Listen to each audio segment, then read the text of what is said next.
અને પછી આપણે જાણીએ છીએ જરાસંધને કાલ યૌવન પીછો કરે છે, ભગવાન યુપીથી ભાગ્યા અને મગધની સેના બિહાર યુપી આમ જો તો એક જ વિસ્તાર ચાલ્યો જાય, તો જરાસંધ પીછો કરે, ભગવાન ભાગતા જાય, યુપીથી ભાગવાનું ચાલુ કર્યું હશે, વચ્ચે રાજસ્થાન આવ્યું હશે, પછી આ મેહોણાએ આવ્યું જ હશે, હા અહીંયાથી નીકળ્યો હશે, રથ અહીંયાથી જ નીકળ્યો હશે, રસ્તો આમ જ થાય ને મારા વાલા, અહીંયાથી પસાર થયા હશે. અને છેટ આમાં ઘણું વર્ણન વિસ્તૃત છે. કોઈ વચ્ચે વનમાં આવીને સંતાઈ જાય તો જરાસંધની સેના પછી વનમાં ગોતે, પછી કોઈ પહાડની ટેકરી ઉપર જઈને ભગવાન સંતાઈ જાય તો જરાસંધની સેના આખી પહાડની ટેકરી ચડે ભગવાન માંથી આમ ઉતરી જાય, બધા વર્ણનો છે. આમ કરતા કરતા ભગવાન ભાગતા પ્રસ્થાન કરતા સૌરાષ્ટ્રના દરિયા કિનારે પહોંચ્યા છે. યુપીથી સૌરાષ્ટ્ર આવતા ભગવાનને 3 વર્ષ જેટલો સમય લાગી ગયો અને ભગવાન જ્યારે સૌરાષ્ટ્રના દરિયા કિનારે પહોંચ્યા અને એક સુંદર મજાનો ભૂમિ પ્રદેશ જે 3 બાજુથી દરિયાથી ઘેરાયેલો છે, એક બાજુથી ભૂમિ છે, એટલે ભગવાનને લાગ્યું કે આ ડિફેન્સની દ્રષ્ટિએ, સંરક્ષણની દ્રષ્ટિએ સેફેસ્ટ જગ્યા છે.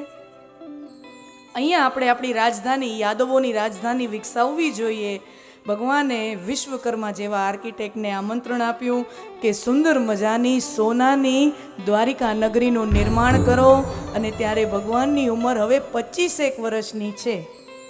જ્યારે રૂકમિણીજી ભગવાનને પત્ર લખે છે અને ભગવાન ત્યારે ઓલરેડી દ્વારકાધીશ થઈ ચૂક્યા છે. આમાં જો ઘર બર તૈયાર કરવું પડે તો જ કોઈક લાડી દે ને, સમજ્યા? જન્મ સ્થાન તો છોડવું પડ્યું અને પછી 3 વર્ષ ભાગા ભાગી હવે આમ રખડ્યા રાખી કોઈ દીકરી દીએ ઠરી થામ થવું પડે. રાજમહેલનું નિર્માણ થયું, આખી નગરીનું નિર્માણ થયું. કુંડિનપુરના ભીષ્મક રાજાની દીકરી છે રૂકમિણીજી. શબ્દ पे ध्यान देना. रुक्मिणी, रुक्म यानी सोना, सुवर्ण. सुवर्ण यानी साक्षात लक्ष्मी का रूप. जो सुवर्णमय है माने जो साक्षात लक्ष्मी का रूप है. અને રૂકમણીજી 16 વર્ષના હતા ત્યારથી પિતાના રાજસભામાં બેસવાનું ચાલુ કરે છે. નહીંતર આમ જુઓ આપણી રાજ પરંપરામાં જ્યારે રાજસભા, રાજાની રાજસભા હોય ને મહેલમાં, તો એમાં રાજા હોય, એના મંત્રીઓ હોય, યુવરાજ, રાજકુમારો હોય, અને સ્ત્રી પાત્રમાં જોઈએ તો રાજમાતા હોય, રાજરાણીએ ન બેસે. રાજસભામાં રાજરાણી પણ ન બેસે, પણ રાજમાતા બેસે. અને ઘણી વખત તો એમાં મહાભારતની અંદર તો એવા ઘણા પ્રમાણો છે, રાજમાતા સૂચન કરે એવી રીતે રાજા નિર્ણયો લે. અમુક એવા ઘણી પ્રસંગો છે, અત્યારે એ પ્રાસંગિક નથી. પણ કોઈ દિવસ રાજકુમારી રાજસભામાં બેસે નહીં. જ્યાં રાજકારણની ચર્ચા થતી હોય, રાજનીતિની ચર્ચા થતી હોય, તો રાજકુમારી રાજસભામાં બેસે નહીં.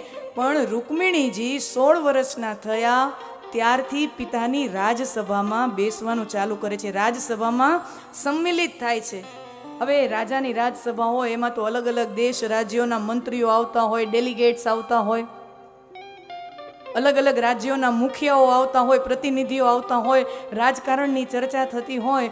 તો રાજસભામાં રાજકારણની ચર્ચા થતી હોય, કયા દેશમાં શું વિકાસ ચાલે છે, કયા પ્રદેશમાં શું ચાલી રહ્યું છે, ક્યાં શું ચાલી રહ્યું છે, આખી જીઓ પોલિટિક્સની વાતો ચાલતી હોય ને, એમાં અચૂક શ્રી કૃષ્ણનું વર્ણન આવે. આર્યવર્તના રાજકારણ પર એ સમયમાં શ્રી કૃષ્ણનું ધીમે ધીમે વર્ચસ્વ વધી રહ્યું હતું. માત્ર 25 જ વર્ષના થયા છે ભગવાન, પણ ધીમે ધીમે આર્યવર્તના રાજકારણ પર ભગવાનનું પ્રભુત્વ જામી રહ્યું છે. હસ્તિનાપુરમાં ભગવાનના સલાહ સૂચનો જતા હોય. હવે આ મગધનો જે છે બરાબર, હસ્તિનાપુર યાને આજ કે સમય કી દિલ્હી ગિન લો, મગધ યાને આજ કે સમય કા બિહાર ગિન લો. તો મગધની સાથે તો મથુરાના આપણે જાણીએ છીએ આ વેર સંબંધ કેટલાય 1 દશકો 1.5-2 દશકોથી ચાલે છે. અત્યાર સુધી ભગવાન ગોકુળમાં હતા ને તો ખાલી ગોપીઓ સાથે રાસ રમ્યા, મુરલી વગાડી, મહારાસ કર્યો, માખણ ચોરી કરી, રાજકારણની અંદર પદાર્પણ નહોતું કર્યું. પણ જેવા મથુરા ગયા ત્યારથી ભગવાન આખા આર્યવર્તની, નોટ ઓનલી મથુરા, આખા આર્યવર્તના રાજકારણમાં સક્રિય થયા છે. અને જે પણ કોઈ આવે શ્રી કૃષ્ણની નીતિઓની ચર્ચા કરે, રાજનીતિની ચર્ચા કરે, તો આવી રાજસભામાં ચર્ચા થતી હોય ને તો ભગવાનના ગુણો સાંભળી શ્રી કૃષ્ણના ગુણો સાંભળીને કુંડિનપુરના રાજકુમારી એવા રૂકમણીજીના મનમાં શ્રી કૃષ્ણ પ્રત્યે અનુરાગ થયો, પ્રેમ થયો, ગુણો સાંભળીને.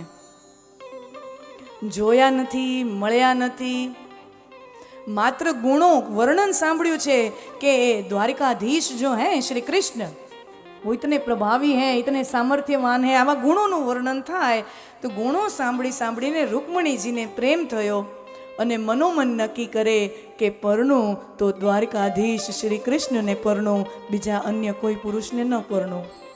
પણ રૂકમણીજીનો જે ભાઈ છે રૂકમી, કુંડિનપુરના જે રાજા હતા ભીષ્મક, એના 5 દીકરા હતા. રૂકમી, રૂકમબાહુ, રૂકમકેશો, રૂકમરત્ન. યાદ રહી ગયા? રૂકમી જે સૌથી મોટો ભાઈ છે એ શ્રી કૃષ્ણનો વિરોધી છે. શું કામ?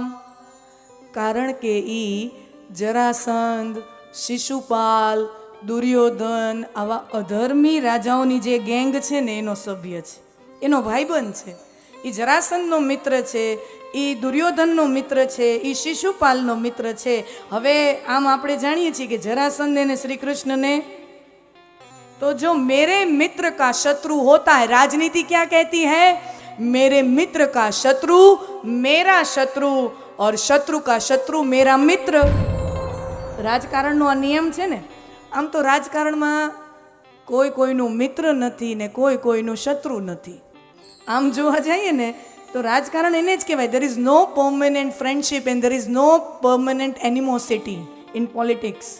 રાજકારણની અંદર કાયમી મિત્રતા એવું એ કાંઈ હોતું નથી અને કાયમી શત્રુતા એવું એ કાંઈ હોતું નથી. જેવો સંજોગ જેવો ફાયદો.